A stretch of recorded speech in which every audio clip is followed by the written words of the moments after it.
আসসালামু আলাইকুম। একটু ভাবুন তো সেই মুহূর্তটার কথা যখন বিশ্বাসীদের বাঁচানোর জন্য প্রকৃতির সব নিয়মকানুন ভেঙে দেওয়া হয়েছিল।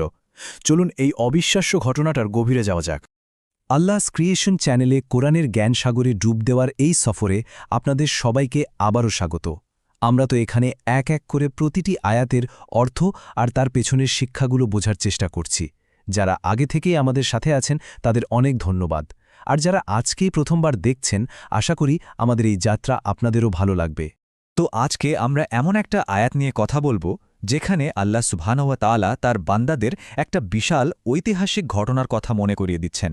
এটা কিন্তু শুধু একটা গল্প না, এটা ছিল এক জীবন্ত সাক্ষী। আয়াতটা হলো, আর স্মরণ করো যখন আমি তোমাদের জন্য সাগরকে বিভক্ত করেছিলাম, অতঃপর তোমাদেরকে রক্ষা করেছিলাম এবং ফেরাউনের লোকদেরকে ডুবিয়ে দিয়েছিলাম, আর তোমরা তা দেখছিলে। খেয়াল করে দেখুন, আল্লাহ এখানে সরাসরি বনি ইসরায়েলকে বলছেন তার একটা বিরাট নেয়ামতের কথা স্মরণ করতে। চলুন তো একটু চোখ বন্ধ করে সেই সময়টা কল্পনা করার চেষ্টা করি। বিশ্বাসীরা মানে বনি ইসরায়েলের লোকেরা ফেরাউনের জুলুম থেকে পালিয়ে এসেছেন, কিন্তু এমন এক জায়গায় এসে আটকে গেছেন যেখান থেকে বের হওয়ার আর কোনো রাস্তাই খোলা নেই। একবার পরিস্থিতিটা ভাবুন, একদিকে সামনে বিশাল উত্তাল সাগর, যা কোনোভাবেই পার হওয়া সম্ভব না, আর ঠিক পেছনেই ধেয়ে আসছে ফেরাউনের হিংস্র সেনাবাহিনী, যাদের একমাত্র উদ্দেশ্য হল বিশ্বাসীদের শেষ করে দেওয়া। কি ভয়ঙ্কর একটা অবস্থা, তাই না?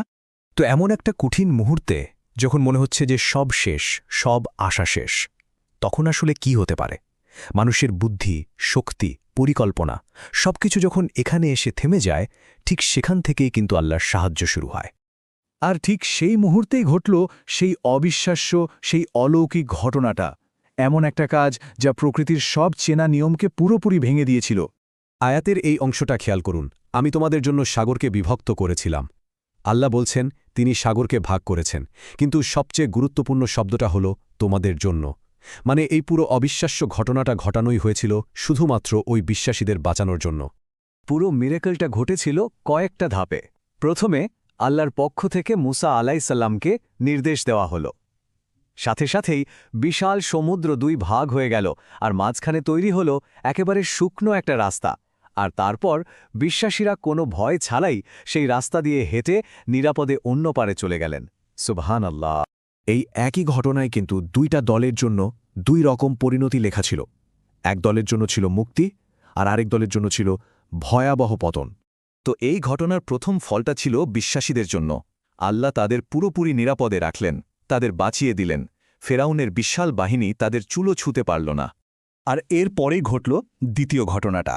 যারা জালিম ছিল, যারা নিজেদেরকে প্রচণ্ড শক্তিশালী ভাবত, আল্লাহ তাদেরকেই সেই সাগরের পানিতে ডুবিয়ে দিলেন। এটা ছিল এক মুহূর্তের মধ্যে হয়ে যাওয়া এক চূড়ান্ত বিচার। আয়াতের একদম শেষের এই অংশটা কিন্তু অসাধারণ। আল্লাহ বলছেন, ওয়া আনতুম তানজুরুন, আর তোমরা তা দেখছিলে। মানে এই পুরো ঘটনা, সাগর ভাগ হওয়া, রাস্তা তৈরি হওয়া, ফেরাউনের ডুবে যাওয়া, সবকিছু বিশ্বাসীদের চোখের সামনে ঘটেছিল। এটা কোনো শোনা কথা বা গল্প ছিল না, এটা ছিল আল্লাহর ক্ষমতার এক জীবন্ত প্রমাণ, যা তারা নিজের চোখে দেখেছিল।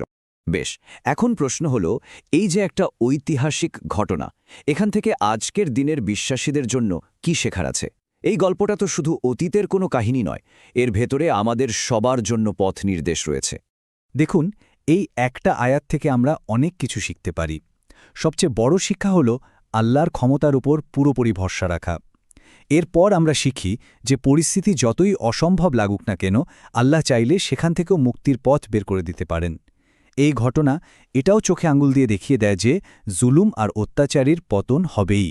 আর সবচাইতে বড় ভরসার কথা হল, আল্লাহ বিশ্বাসীদের সাহায্য করার যে ওয়াদা করেছেন তা তিনি সবসময় পূরণ করেন। তাহলে একদম শেষে এসে একটাই প্রশ্ন, হাজার হাজার বছর আগের এই ঘটনাটা আজকে আমাদের এই জীবনে কি বিশ্বাস আর শক্তি দেয়? যখন আমরা নিজেদেরকে কোনো কঠিন পরিস্থিতিতে পাই, যখন মনে হয় সব পথ বন্ধ, তখন এই আয়াতটা আমাদের কিভাবে ভরসা জোগাতে পারে? একটু চিন্তা করে দেখবেন।